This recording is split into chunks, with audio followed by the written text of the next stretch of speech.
Students, class 12 में आप लोगों का एक बार फिर से स्वागत है। जैसा कि आप लोग जान रहे हैं कि क्लास 12 में मैथमेटिक्स सब्जेक्ट की पढ़ाई हो रही है और इस चैनल के माध्यम से हम लोग आर.एस. अग्रवाल मैथ की बुक को बना रहे हैं।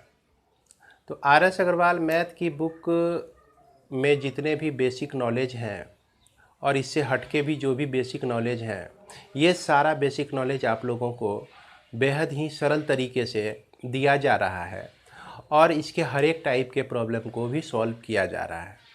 तो इसमें अभी हम लोग क्लास 12 में पढ़ रहे हैं, डिफरेंशियल कैलकुलस को पढ़ रहे हैं। डिफरेंशियल कैलकुलस में सबसे पहला चैप्टर कंटिन्यूटी एंड डिफरेंशियबिलिटी है। तो कंटिन्यूटी एंड डिफरेंशियबिलिटी को ही आगे हम बढ़ा रहे हैं आज। जैसा कि इसमें आपने पिछले वीडियो में पढ़ा कि फंक्शन क्या होता है, फंक्शन में डोमेन, कोडोमेन और रेंज क्या होता है बच्चों। आज हम लोग इसको आगे बढ़ाते हैं और फंक्शन कितने तरह के होते हैं इसके बारे में हम लोग जानकारी लेने जा रहे हैं। तो फंक्शन मुख्यतः जो है 10 तरीके का फंक्शन आप लोग को याद रखना है, जो क्लास 11 और 12 के लिए सफिशिएंट हैं आप लोगों का। तो ये 10 फंक्शन कौन कौन से होते हैं, आज सबसे पहले हम लोग उसको जानेंगे। तो यह जो है फंक्शन को शॉर्ट में आप याद रख सकते हैं। यह एक वर्ड याद कीजिए, सीम याद कीजिए, सीम याद कीजिए। उसके बाद चूँकि आप लोग सिम का स्पेलिंग SIM लिखते हैं, चूँकि जो मोबाइल में आप सिम का यूज कर रहे हैं उसका स्पेलिंग SIM लिखते हैं, तो थोड़ा सा वहाँ पे याद रखने का तरीका है। सिम हम बोल रहे हैं लेकिन इसको लिखना है आपको SCIM। उसके बाद इस चैनल का नाम आप तो जान ही रहे हैं और हमारे से भी वाकिफ़ भी होंगे। मेरा नाम RSP। तो आप जो है यहाँ पर लिखिए, R लिखिए और 4 बार S लिख दीजिए और P लिख दीजिए, फिर R लिख दीजिए। तो इससे आपका सारा फंक्शन का नाम बन जाता है। यहाँ पर C का मतलब हो गया कांस्टेंट फंक्शन, I का मतलब हो गया आइडेंटिटी फंक्शन, M का मतलब हो गया मॉडुलस फंक्शन, R का मतलब हो गया आपका रेसिप्रोकल फंक्शन, S का मतलब सिग्नम, S का मतलब स्क्वायर रूट फंक्शन और ये S का मतलब स्टेप फंक्शन, जिसको हम लोग ग्रेटेस्ट इंटीजर फंक्शन भी कहते हैं। इसका 2 नाम है। और इस S का मतलब हो गया स्मॉलेस्ट इंटीजर फंक्शन और यहाँ P का मतलब हो गया पोलिनोमियल फंक्शन और R का मतलब हो गया आपका रेशनल फंक्शन। इस तरह से 10 फंक्शन के बारे में आज हम लोग इस वीडियो के माध्यम से पढ़ लेंगे। यह फंक्शन जो है आप लोगों को जानना बहुत ही ज़रूरी है। भले आप लोग ये सोचते हैं कि याद करके क्या होगा, लेकिन ये आपको कहीं ना कहीं काम देगा। अगर मैथ्स के बेस को मजबूत रखना चाहते हैं और मैथ के ही बेस पर और बहुत ऊंचा उठना चाहते हैं, तो ये ज़रूरी हो जाता है कि इसके बेसिक नॉलेज को आप ठीक तरह से याद रखिए। क्योंकि जब आप आगे के क्लास में मैथ लेने की कोशिश करेंगे तो वहीं आपको ये बाधा देगा और वहाँ बहुत सारा प्रॉब्लम आपको क्रिएट करेगा, आपको ये छोटी मोटी जानकारी नहीं होगी। तो चलिए आज हम लोग सबसे पहले देखते हैं कि यह पहला जो है आपका कांस्टेंट फंक्शन क्या होता है। तो कांस्टेंट फंक्शन को डिफाइन करने के लिए हम लोग सबसे पहले एक कांस्टेंट टर्म कंसीडर करते हैं। Let C be a constant real number है ना। The function defined by f(x) equal to c for all x belongs to R is called माफ करेंगे कांस्टेंट फंक्शन। इसी को हम लोग क्या कहते हैं, कांस्टेंट फंक्शन कहते हैं। ये जो f(x) इक्वल टू, जैसे मान लीजिए 4 ही लिखा हुआ है, अगर आप x का वैल्यू कुछ भी लेते हैं, है ना, x का वैल्यू कुछ भी लेते हैं, 1 लेते हैं तो भी f(x) का वैल्यू 4 आता है, 2 लेते हैं तो भी f(x) का वैल्यू 4 आता है, -8 लेते हैं तो भी f(x) का वैल्यू 4 आता है, और मान लीजिए 1.5 लेते हैं तो भी इसका वैल्यू 4 आता है। तो कुछ भी आप वैल्यू ले लीजिए x का, तो यह जो वैल्यू 4 ही आता है। तो जान रहे हैं आप कि x जो भी वैल्यू हम लोग लिए हुए हैं ये आपका डोमेन कहलाता है, और उसके बाद इसमें जो fx का जो वैल्यू होता है ये आपका रेंज कहलाता है। तो जैसा कि आप लोग को पिछले वीडियो में भी ये चीज़ बहुत ही अच्छे तरीके से समझाया गया है, अगर आप उसको नहीं देखे हैं तो ज़रूर उसको देख लेंगे।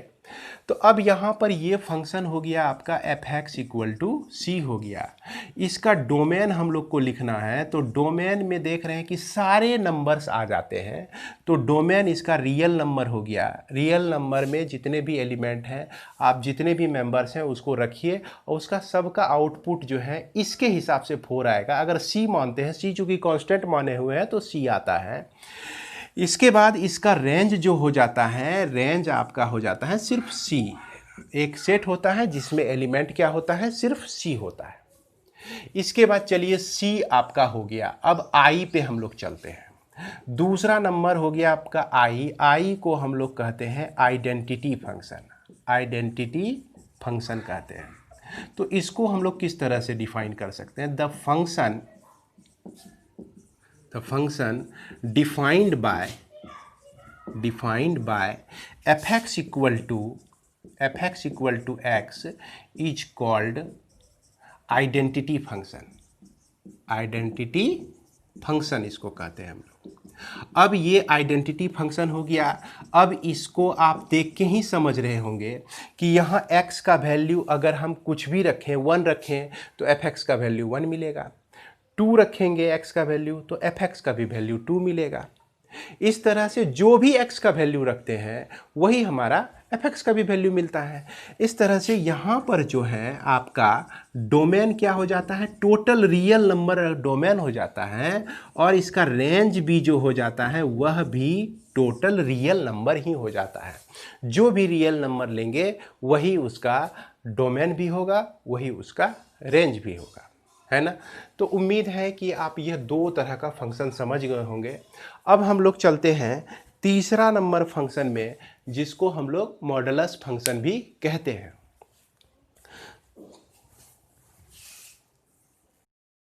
तो आइए बच्चों, अब हम लोग देखते हैं मॉडुलस फंक्शन क्या होता है।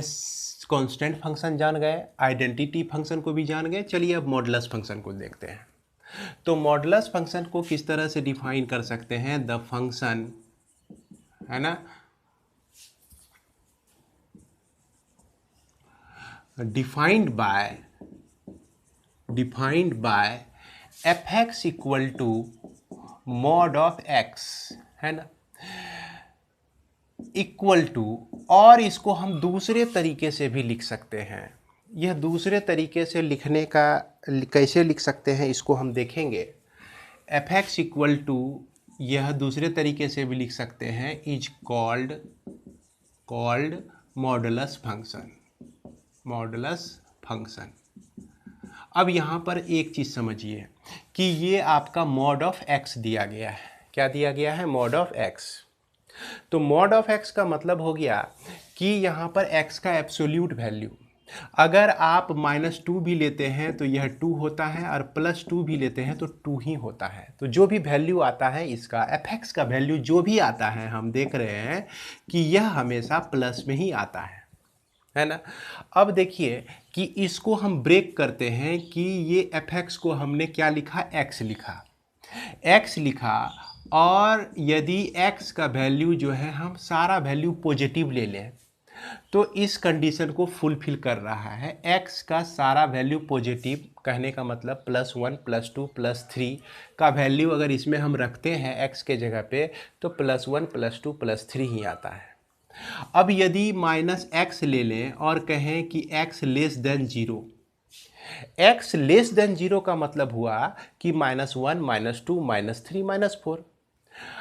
तो x से छोटा है आपका -1 -2 -3 -4।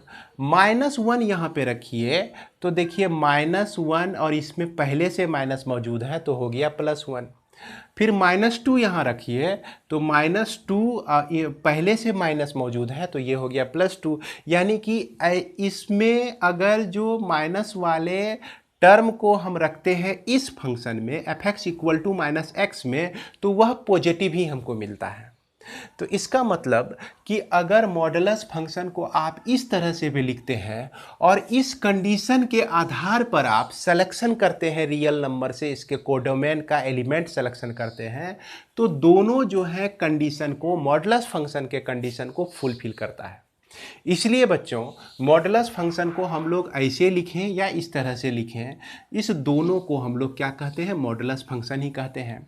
अब इसके डोमेन के बारे में हम लोग सोचें कि डोमेन क्या होगा। डोमेन तो रियल नंबर हो गया, मतलब कि निगेटिव और पॉजिटिव सारा वैल्यू हम एक्स का ले रहे हैं। लेकिन ये जो इसका रेंज है, रेंज में हम देख रहे हैं कि जो भी वैल्यू आ रहा है वो पॉजिटिव आ रहा है ना। एक्स का कुछ भी निगेटिव रख दीजिए तो वो क्या आता है, आपका पॉजिटिव वैल्यू आता है। तो इसीलिए यहाँ पर कैसा हो गया, नॉन निगेटिव रियल नंबर हो गया। तो इसको शॉर्ट में हम लोग आर प्लस से भी डिनोट कर सकते हैं। तो इस तरह से रेंज हमको प्राप्त हो जाता है। इसके बाद तीसरा नंबर हम लोग चलते हैं रेसिप्रोकल फंक्शन। इसको क्या कहते हैं, रेसिप्रोकल फंक्शन कहते हैं। अब रेसिप्रोकल फंक्शन को किस तरह से डिफाइन करेंगे, इसको देखें। The function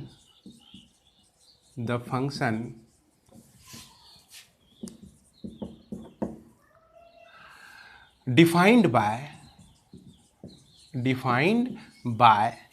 fx equal to 1 by x is called reciprocal function। तो बच्चों इसी को हम लोग क्या कहते हैं, रेसिप्रोकल फंक्शन कहते हैं। ये आपका fx equal to 1 by x हो गया। अब इसके डोमेन और कोडोमेन के बारे में हम लोग विचार करेंगे। तो डोमेन और कोडोमेन के बारे में विचार करने से पहले यहाँ पर जो है ये आपका 1 बाय एक्स है। अगर 1 बाय हम 0 कर दें, यानी कि x का वैल्यू 0 ले लें, तो यह जो होता है नॉट डिफाइंड होता है। क्या होता है, नॉट डिफाइंड होता है। याद कीजिए कि rational number, the number which is in the form of p by q where q not equal to 0, q को 0 नहीं होना चाहिए। अगर 0 हुआ तो नॉट डिफाइंड। तो 0 पर जो है यह 1 बाय एक्स डिफाइन नहीं है। इसीलिए इसका जो डोमेन हो जाता है, डोमेन जो हो जाता है, इस रियल नंबर में माइनस कर देते हैं हम लोग 0 को, तो इसका हमको डोमेन मिल जाता है। अब इसके बाद हम लोग इसके रेंज के बारे में सोचें। रेंज कहने का मतलब हो गया fx का वैल्यू, है ना। रेंज कहने का मतलब हो गया किसका वैल्यू, fx का वैल्यू। अगर हम क्या कहते हैं, x को लिखें तो x को हम 1 बाय fx भी लिख सकते हैं। क्या लिख सकते हैं, दोनों का रेसिप्रोकल कर दिया, क्योंकि दोनों इक्वेशन तो सेम ही है। इस कंडीशन में भी यहाँ fx का जो वैल्यू है 0 अलाउड नहीं है। fx का वैल्यू जिसके भी चलते 0 आता हो वो अलाउड नहीं है, क्योंकि वह नॉट डिफाइंड होता है। इसलिए हम यहाँ पर भी इसके रेंज में क्या करेंगे कि लिखेंगे तो r, रियल नंबर तो लिखेंगे ही, रियल नंबर में एक एलिमेंट को बाहर कर देंगे। तो एक एलिमेंट हमारा कौन सा है, वो 0 है। तो इस तरह से इसका डोमेन और रेंज हम लोग दोनों निकाल सकते हैं। इसके बाद हम लोग जाने कि सिग्नम फंक्शन क्या होता है। आर तक हम लोग सीख गए। अब इसके बाद हम लोग समझेंगे सिग्नम फंक्शन क्या होता है।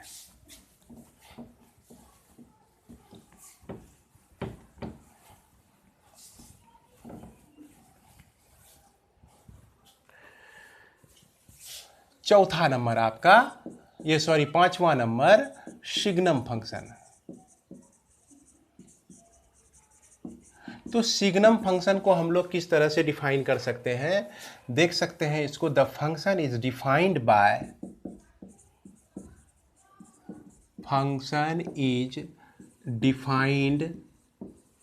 Bye fx equal to mod x by x when x not equal to 0 and equal to 0 when x equal to 0 is called signum function. Signum function, इसी को हम लोग सिग्नम फंक्शन कहते हैं। अब यहाँ पर हम लोग विचार कर रहे हैं, इस पे विचार कर रहे हैं। अगर x का कोई भी वैल्यू आप रखते हैं यहाँ पर, x का कोई भी वैल्यू, चूँकि मॉड है, मॉड के चलते तो वह प्लस में हो जाएगा, तो चलिए ये प्लस में हमेशा आएगा। लेकिन इसका जो डिनोमिनेटर है ना, डिनोमिनेटर मतलब हर, इसका जो निचला टर्म है ये अगर माइनस है तो इसका वैल्यू माइनस, अगर ये आपका प्लस है तो fx का वैल्यू प्लस।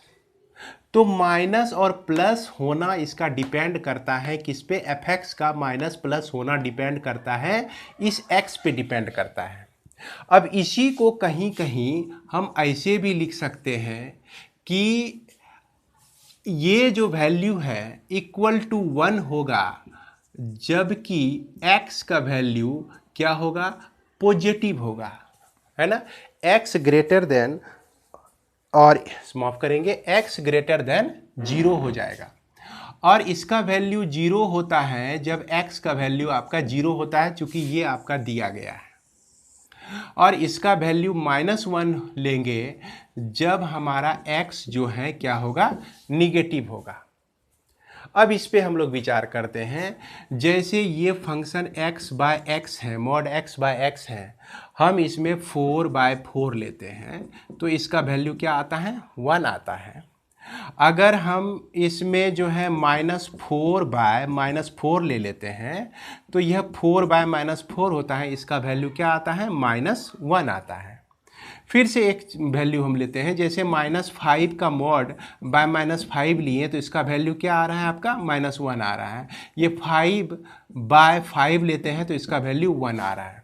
तो कोई भी वैल्यू x का आप लीजिए, हमेशा हम देखते हैं कि 1 -1 1 और -1 और उसके बाद 0, ये 3 ही वैल्यू इसका आता है। 3 वैल्यू किस किस कंडीशन में आता है, तो जब हम क्या कहते हैं x का वैल्यू पॉजिटिव लेते हैं तो हम देख रहे हैं कि पॉजिटिव लेने से x का वैल्यू पॉजिटिव 1 +1 आता है। अगर x का वैल्यू हम निगेटिव ले रहे हैं तो इसका वैल्यू -1 आता है। तो उसी चीज़ को हम लिख दिए यहाँ पे कि x का वैल्यू जब निगेटिव है तो यह आपका -1 आएगा, x का वैल्यू जब पॉजिटिव है तो यह आपका +1 आएगा। तो इस तरह से हम सिग्नम फंक्शन को डिफाइन कर सकते हैं। अब सिग्नम फंक्शन के डोमेन को हम लोग देखें कि डोमेन इसमें क्या क्या होते हैं। डोमेन तो इसका x का वैल्यू हम कुछ भी ले सकते हैं, तो डोमेन इसका हो गया ऑल रियल नंबर। इसके बाद इसके रेंज के बारे में सोचते हैं तो रेंज हम देख रहे हैं कि 1, 0 और -1 के अलावा और कुछ आ ही नहीं रहा है। कुछ भी नंबर को यहाँ डालें तो 1 आता है या -1 आता है, तो इस नंबर के अलावा और कुछ नहीं आता है।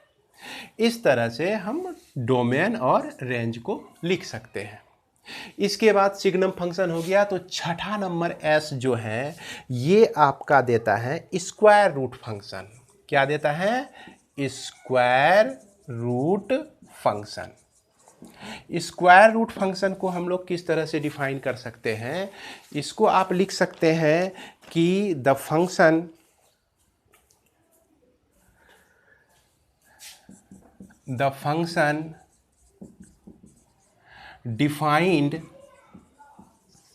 defined by fx equal to √x is called square root function. Square root function simple है ना। fx लिए तो √x आपका क्या हो गया, स्क्वायर रूट फंक्शन। तो यहाँ पर x का वैल्यू जो है आप क्या क्या दे सकते हैं उसके बारे में विचार कीजिए। x का वैल्यू अगर हम यहाँ पर निगेटिव डाल दें तो जैसे क्या कहते हैं, x का वैल्यू हम यहाँ पर -4 डाल दिए तो -4 जो होता है आपका कैसा नंबर होता है, इमेजिनरी नंबर होता है। किस तरह का नंबर होता है, इमेजिनरी नंबर होता है। इमेजिनरी नंबर कहने का मतलब हुआ कि यह रियल नंबर नहीं है। तो अब देखिए बच्चों कि -4 के चलते जो है f(x) का वैल्यू इमेजिनरी हो जाता है। तो यहाँ क्या यह डोमेन में रहेगा कि नहीं रहेगा, इस पर हमको विचार करना है। माइनस वाले टर्म को क्या डोमेन में ले सकते हैं? तो माइनस वाले टर्म को हम डोमेन में नहीं लेंगे, क्योंकि यह माइनस वाले टर्म से माइनस वाले जो नंबर्स हैं उस पर यह डिफाइंड नहीं है। इसलिए हम इसके डोमेन को भी जब भी लेंगे तो क्या लेंगे, यह आपका हो जाएगा कितना, 0 से लेकर इन्फिनिटी तक। इसको हम इस तरह से भी डिनोट कर सकते हैं। इसके डोमेन को क्या लिख सकते हैं, 0 से लेकर इन्फिनिटी तक, यानी कि पॉजिटिव रियल नंबर लिख सकते हैं। और इसका जो रेंज होगा है ना, वो भी हमारा सारा पॉजिटिव में ही आएगा। पॉजिटिव वैल्यू अगर x का रखते हैं तो सब वैल्यू कुछ ना कुछ पॉजिटिव में ही आएगा। तो इसलिए इसका भी रेंज जो हो जाएगा वह 0 से इन्फिनिटी के बीच ही होगा। तो इस तरह से इस फंक्शन का डोमेन और रेंज आपको समझ में आ गया होगा। भले यह चीज़ जो है आपको लग रहा होगा कि यह बेकार चीज़ है, लेकिन आपके लिए बहुत ही ज़रूरी है। इसलिए इस सारे फंक्शन को आप लोग ठीक तरह से समझें और याद रखेंगे। तो चलिए हम लोग क्लास आगे बढ़ाते हैं और अब देखते हैं हम लोग स्टेप फंक्शन और ग्रेटेस्ट इंटीजर फंक्शन। तो आइए बच्चों हम लोग देखते हैं कि स्टेप फंक्शन और ग्रेटेस्ट इंटीजर फंक्शन क्या होता है।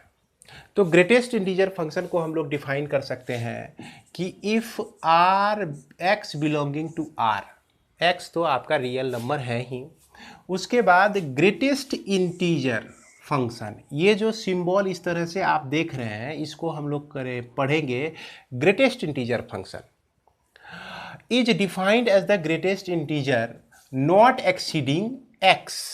अब यह किस तरह से डिफाइन है कि यह जो डिफाइन है कि एक ऐसा ग्रेटेस्ट इंटीजर जो कि x से बड़ा नहीं हो, नॉट एक्सीडिंग x। अगर आप इस तरह से लिखते हैं 1.2 है ना, 1.2 से जस्ट छोटा इंटीजर बताइए कौन है? 1.2 से जस्ट छोटा, वो भी क्या होना चाहिए, इंटीजर होना चाहिए। बात को ध्यान से सुनेंगे, वो इंटीजर होना चाहिए। तो 1.2 से छोटा तो 1.1 भी है, लेकिन 1.1 आपका इंटीजर नहीं है। 1.05 भी है, लेकिन 1.05 आपका इंटीजर नहीं है। 1.2 से छोटा इंटीजर क्या है, 1 है। तो यह वैल्यू आपका 1 हो जाएगा। यही डेफिनेशन कहता है कि यह, अब देखिए 1.2 से ये बड़ा भी नहीं है और ये कैसा इंटीजर है, ग्रेटेस्ट इंटीजर है। यह आपका ग्रेटेस्ट इंटीजर है ना, नॉट एक्सीडिंग एक्स। अब देखिए 1.2 से छोटा इंटीजर आपका 0 भी है, तो 0 क्यों नहीं लिए? -1 भी इंटीजर है, -1 को क्यों नहीं लिए? तो फिर से डेफिनेशन पढ़िए कि defined as the greatest integer. तो -1, 0 और 1 में ग्रेटेस्ट इंटीजर कौन है? -1 ग्रेटेस्ट है कि 0 ग्रेटेस्ट है कि 1 ग्रेटेस्ट है आपका? तो यहाँ पर हम निश्चित रूप से कह सकते हैं कि यही 1 ग्रेटेस्ट है सर। ये सब जो है 1 से छोटा है, इसीलिए हम 1.2 को 1 लिखेंगे। 8.3 के लिए ग्रेटेस्ट इंटीजर क्या हो जाएगा, 8 हो जाएगा। -2.6 के लिए ग्रेटेस्ट इंटीजर ये क्या हो जाएगा आपका, ग्रेटेस्ट इंटीजर आपका हो जाएगा -3। अब यहाँ पे आप सोच रहे होंगे कि ये कैसे हो गया सर, ये तो आपका क्या होना चाहिए, 2 ही होना चाहिए ना। तो चलिए नंबर लाइन में हम लोग देखते हैं। नंबर लाइन में जैसे मान लीजिए कि 1 2 3 4 5 6 7 और 8 और ये क्या है आपका 9 है। यहाँ 8.3 है, 8.3 का पोजीशन ये बीच में होगा। तो इसके पहले का लेते हैं, लेफ्ट साइड का लेते हैं हम लोग। लेफ्ट साइड का नंबर्स आता है इसमें। अब इसको हम पीछे बढ़ाते हैं तो -1 -2 -3 और यह -4। अब देखिए कि -2.6 कहाँ पे है, तो 2.6 जो है -3 और 2 के बीच में होगा। तो यह 2.6 का -2.6 का लेफ्ट साइड में कौन है, -3 है। तो इसीलिए यह -3 हो जाता है। उसके बाद देखिए 1.2 का पोजीशन कहाँ है, 1.2 का पोजीशन 1 और 2 के बीच में होगा। तो 1.2 के लेफ्ट में कौन है, लेफ्ट में आपका 1 है, तो इसीलिए इसका वैल्यू 1 हो जाता है। इसी तरह से अगर मान लीजिए -3.7 का ग्रेटेस्ट इंटीजर फंक्शन हम लोग निकालते हैं, ग्रेटेस्ट इंटीजर फंक्शन, तो ये वैल्यू क्या होता है आपका, ये हो जाता है -4 हो जाता है। तो उम्मीद है कि आप लोगों को यह समझ में आ गया होगा। ये छोटी सी बात बच्चे प्रायः मिस करते हैं, बच्चे प्रायः भूलते हैं। तो उम्मीद करता हूँ कि अब आज के बाद आपको यहाँ पर दिक्कत नहीं होगी। अब इसमें हम लोग देखते हैं कि इसका डोमेन क्या है ना, डोमेन के बारे में सोचते हैं। तो डोमेन तो हम देख रहे हैं कि x का वैल्यू क्या ले रहे हैं, रियल नंबर ले रहे हैं। तो डोमेन इसका क्या हो जाता है, ऑल रियल नंबर्स हो जाता है। उसके बाद इसके रेंज के बारे में सोचिए। तो रेंज जब हम देखते हैं तो आता है आपका 1 आता है, 8 आता है, 2.6 रहने पर इसका वैल्यू -3 आता है ना। ये देखिए -4 आता है। तो ये सब नंबर्स क्या है, इंटीजर है। क्या है, इंटीजर है। और ऐसे भी कहा गया कि ये defined as the greatest integer. Defined होता है किसमें, ग्रेटेस्ट इंटीजर में डिफाइंड होता है। रियल नंबर लेते हैं x का वैल्यू, लेकिन ये डिफाइन जब होता है इंटीजर में डिफाइन होता है। इसीलिए इसका रेंज जो हो जाएगा, क्या हो जाएगा, इंटीजर हो जाएगा, जिसको i और z से डिनोट हम लोग करते हैं। तो फिर इसके बाद आप लोगों का 7वां नंबर हो गया s फॉर स्टेप फंक्शन हो गया, ग्रेटेस्ट इंटीजर फंक्शन जिसको कहते हैं। अब हम लोग s फॉर चलते हैं स्मॉलेस्ट इंटीजर फंक्शन में। तो आइए हम लोग देखते हैं स्मॉलेस्ट इंटीजर फंक्शन किसको कहते हैं। तो अगला स्मॉलेस्ट इंटीजर फंक्शन में हम लोग देखते हैं कि इसको किस तरह से डिफाइन कर सकते हैं। इसको है कि for any real number x, कोई भी रियल नंबर हम x ले लेते हैं और इस तरह से हम डिफाइन करते हैं कि जैसे कि पिछले में हम लोग ग्रेटेस्ट इंटीजर फंक्शन को डिफाइन किए इस तरह से बिग ब्रैकेट को लेकर, लेकिन इसको डिफाइन करना है इस तरह से। बिग ब्रैकेट को देख रहे हैं नीचे में हम लोग क्लोज नहीं किए हैं, नीचे इस तरह से खुला छोड़ दिए हैं। तो इस तरह से यहाँ पे लिखा गया है as the smallest integer greater than और इक्वल टू, क्या कहता है, x के ग्रेटर, x से ग्रेटर हो या x के बराबर हो। तो इसमें क्या होता है कि अगर मान लीजिए 1.3 आपका स्मॉलेस्ट इंटीजर फंक्शन है तो इसको हम लोग 2 लिखेंगे। अगर -1.3 जो है आपका स्मॉलेस्ट इंटीजर फंक्शन है तो इसको हम क्या लिखेंगे, इससे ग्रेटर वैल्यू आपका क्या हो जाता है, -1 हो जाता है। अब इसको हम लोग समझेंगे, नंबर लाइन पर भी समझेंगे। जैसे 4.5 लेते हैं या 4.6 लें, 4.7 लें, 4.8 लें, कोई भी नंबर लें हम लोग, कोई भी रियल नंबर लें, यानी कि 4 से ऊपर और 5 से जस्ट नीचे का कोई भी नंबर यहाँ ले लें या 4.9 भी ले लें तो इसका वैल्यू हमको क्या मिलता है, 5 मिलता है। इससे जो है यह बड़ा होता है ना, इससे क्या होता है, यह बड़ा होता है। -1.3 से बड़ा क्या हो गया आपका, -1 बड़ा हो गया। इसके बाद यदि मान लीजिए कि हम -4.3 ही लेते हैं तो -4.3 से बड़ा, तो -4.3 से बड़ा आपका -4 हो जाता है। अब इसको अगर नंबर लाइन पे आप देख लेते हैं तो आपको समझने में दिक्कत नहीं होगी। जैसे मान लीजिए 0, 1, 2, 3, 4 और यह 5 हो गया, -1, -2, -3 और -4। इस तरह से हम नंबर, रियल नंबर लाइन लेते हैं। सबसे पहला 1.3 है तो 1.3 आपका ये पोजीशन 1 और 2 के बीच आता है 1.3। तो 1.3 से जस्ट बड़ा इंटीजर है ना, कौन सा है, 2 है। तो ये देख रहे हैं आप 2। तो इसके राइट साइड जो बड़ा इंटीजर होता है, जस्ट बड़ा जो इंटीजर होता है, वही वैल्यू होता है आपका स्मॉलेस्ट इंटीजर फंक्शन का। अब इसके बाद हम -1.3 लिए तो -1.3 तो आप देख रहे हैं -1.3 ये इसके -1 और -2 के बीच में है। तो इससे जस्ट बड़ा कौन है, -1 है, तो यहाँ पर हम -1 लेते हैं, यानी कि राइट साइड का वैल्यू इसमें लेते हैं।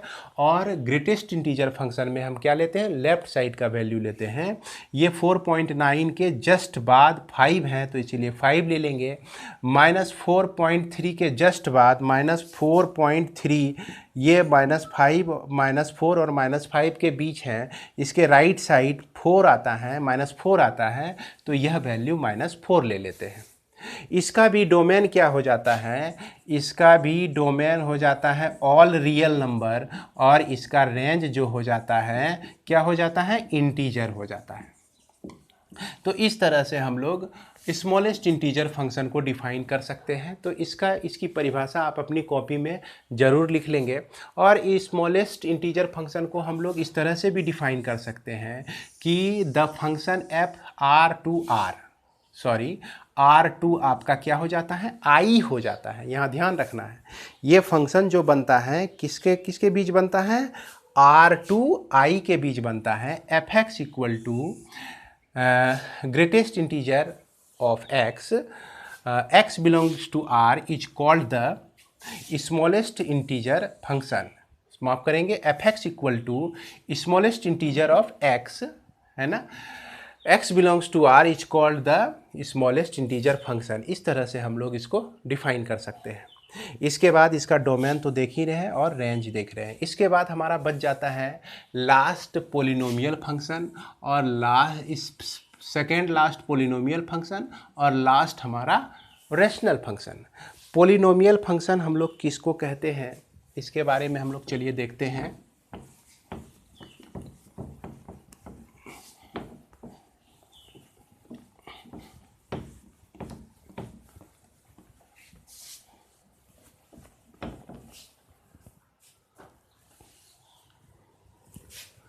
नाइन नंबर हो गया आपका पोलिनोमियल फंक्शन हो गया, है ना।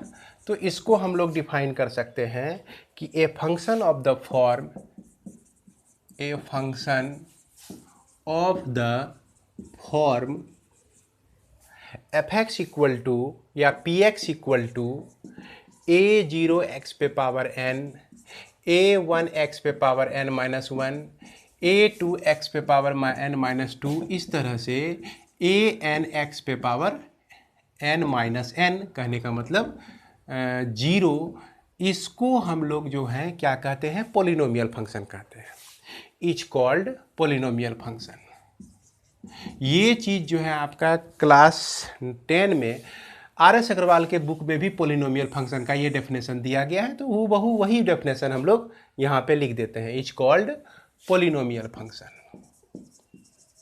Polynomial function.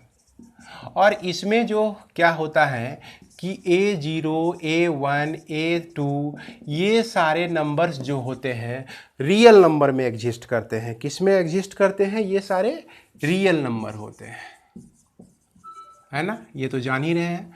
उसके बाद इसमें n जो होता है, n-1 जो होता है, n-2, चूँकि n जो होता है, n ही आपका जो होता है पॉजिटिव, है ना, इंटीजर होता है। पॉजिटिव इंटीजर्स मतलब कि होल नंबर होता है ना। तो इसको और में कह सकते हैं कि होल नंबर भी आप लोग इसको कह सकते हैं, जो कि 0, 1, 2 से लेकर इन्फिनिटी तक होता है। और पोलिनोमियल का डेफिनेशन ही है कि इसमें निगेटिव पावर नहीं हो सकता है। इसके बाद हम लोग लास्ट देखते हैं, हाँ, इसका क्या कहते हैं, डोमेन और रेंज क्या होता है। इसका डोमेन भी रियल नंबर ही होता है और रेंज भी हमारा रियल नंबर ही होता है। डोमेन और रेंज जो होता है, डोमेन रियल नंबर होता है और रेंज भी जो होता है यह आपका रियल नंबर होता है। कंडीशन यहीं पर है कि n क्या होना चाहिए, n जो होना चाहिए हमेशा होल नंबर होना चाहिए। अब लास्ट 10 नंबर हम लोग देखते हैं कि रैशनल फंक्शन हम लोग किसको कहते हैं। रैशनल फंक्शन हम लोग किसको कहते हैं कि ए फंक्शन, है ना, ऑफ द फॉर्म, या लिखेंगे a function is defined by f x equal to p x by q x, where p x and q x are polynomial, है ना, पोलिनोमियल, और यह क्यू एक्स जो है नॉट इक्वल टू 0 हो, जैसा कि जान ही रहे हैं रैशनल नंबर का डेफिनेशन आप लोग पढ़े ही होंगे।